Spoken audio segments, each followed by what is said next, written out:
You were on your way somewhere, perhaps to the car, perhaps down the garden path, and it was there, on the fence post, one magpie, perfectly still, watching you in the way they do. Not threatening, not hurrying away. Just watching. And something moved through you, quick as a reflex before you could stop it. One for sorrow. You may have saluted it. You may have looked for a second one nearby. You may have walked on feeling faintly ridiculous, because you know, of course, that it's just a rhyme, a superstition, something you were taught as a child that you've never quite been able to leave behind. What if you shouldn't have left it behind? Welcome to Garden Bird Secrets. If you're new here, subscribe, because what you're about to learn will change every morning you spend in your garden. Today, we're going to do something that doesn't happen very often. We're going to take a rhyme that 400 years of polite society has called a superstition, and we're going to find out whether it was actually science. There are 5 things I want to show you. Stay until the end, because the 5th one will change what you see the next time you count magpies in your garden. 1 for sorrow, 2 for joy, 3 for a girl, 4 for a boy. The earliest surviving written record of those words appears in 1780 in a book called Observations on Popular Antiquities by a man named John Brand. But Brand was clear. He was not inventing the rhyme. He was recording something already old, already known, already felt across the gardens and fields of Britain by people who watched the same bird you watched this morning. This is something British people have felt for centuries. Now we have language for why. Here is the first thing to understand. The rhyme doesn't ask you to count magpies at random. It asks you to count the magpies in a single moment, in a single place. And that distinction matters, because a lone magpie and a paired magpie are not, behaviorally, the same animal. Research from the British Trust for Ornithology, drawing on decades of garden bird survey data, has documented something that people who watch gardens closely have always known without the language for it. Magpies form stable pair bonds that can last for years. A bonded pair occupies and defends a defined territory. They move through it in a consistent pattern at consistent times, in ways that become predictable. They are, in the language of behavioral ecology, settled.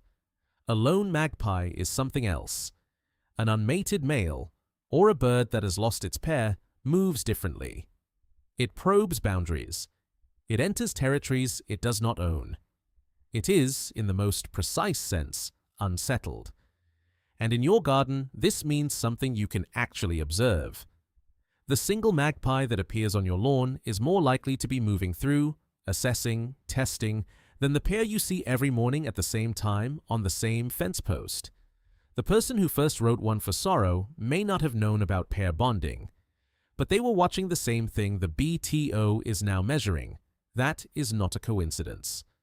So the rhyme was right about the lone bird. But what about the second line? What does the science say about 2? When researchers at Cambridge's Department of Zoology began investigating territorial behavior in corvids, the family that includes magpies, jays, ravens, crows, they found something that reframes that second line of the rhyme entirely. A bonded magpie pair holds territory not through constant aggression, but through presence and familiarity. Neighboring pairs recognize each other over years.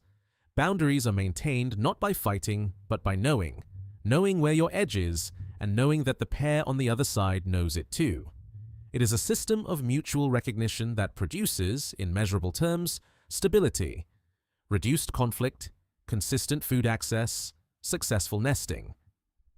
The research documented that bonded pairs showed significantly lower cortisol response, the stress hormone, during territorial encounters than lone birds facing the same situation.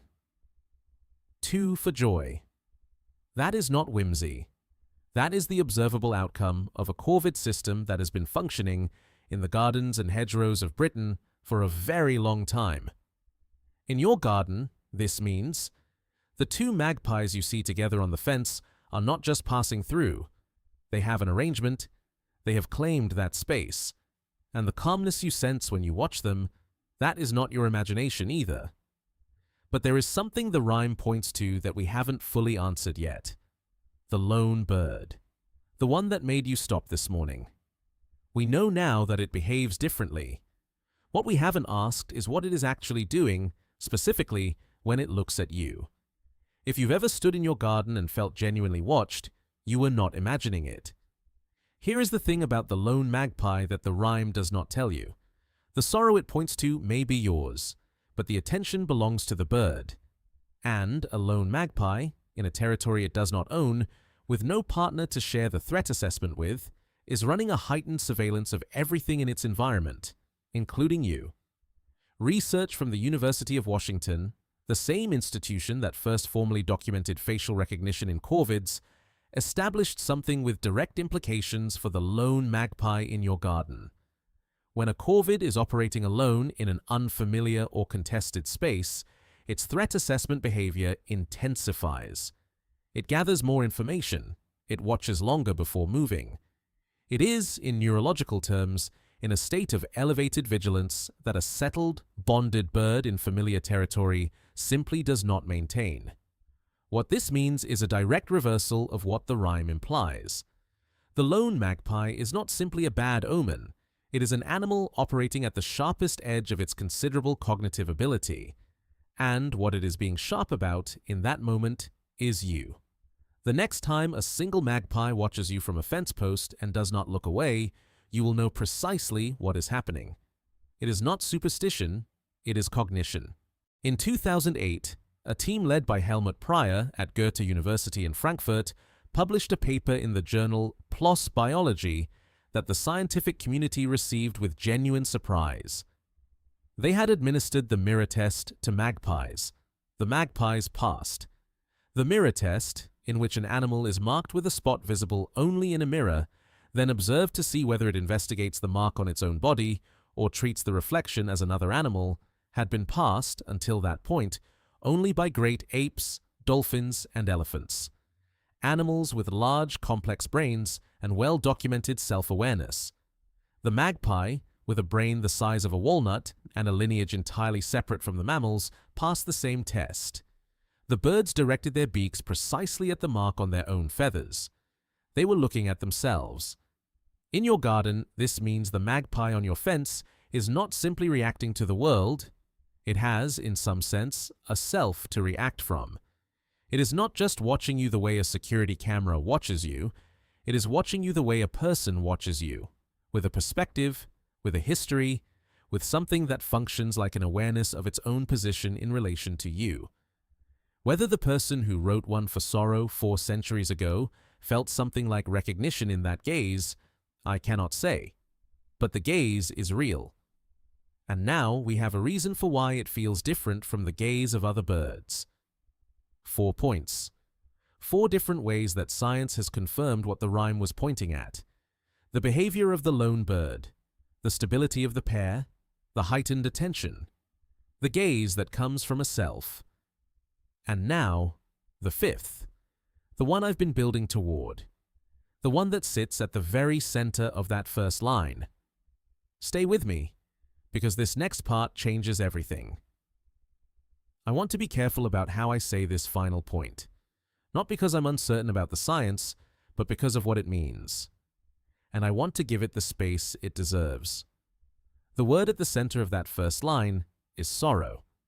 We have always assumed the sorrow belongs to us, to the person counting, to the one who sees a single magpie and feels, for reasons they cannot quite explain, a shadow pass over the morning. But consider this. The ecologist Mark Beikoff at the University of Colorado has spent decades documenting the emotional lives of animals. His work on corvids, published across more than 30 years of field observation, includes something that sits alongside the rhyme in a way that is difficult to set aside. When a magpie dies in a garden or on a roadside, the birds that were bonded to it sometimes gather. They stand near the body. They are sometimes observed bringing grass and placing it near the dead bird, then standing beside it in silence. Beikoff does not use the word funeral lightly. He uses it because the behavior he has documented, the gathering, the stillness, the bringing of something and setting it down, is a response to death. A social species, registering loss, 1 for sorrow. Perhaps the sorrow is not a prediction. Perhaps it is a description of what it looks like when a bird that forms bonds, that remembers faces, that knows its own reflection, is alone. And in late autumn, when the mornings are shorter and the garden is quieter, a different bird arrives at that threshold. The robin. It sings alone, at night, in conditions no other garden bird tolerates, not because it is unaware of the darkness, but because it does not require company to persist. 2 birds, 2 ways of being alone, and somewhere between them, the garden in the morning, and you watching it all unfold. I'm not going to tell you what that means. That is not mine to say. What I can tell you is this: the rhyme is not a superstition. It is a very old piece of attention, and the bird it is attending to was worth every century of it. Tell me in the comments. I read every single one. These are the stories I carry with me longest. I'll see you in the garden.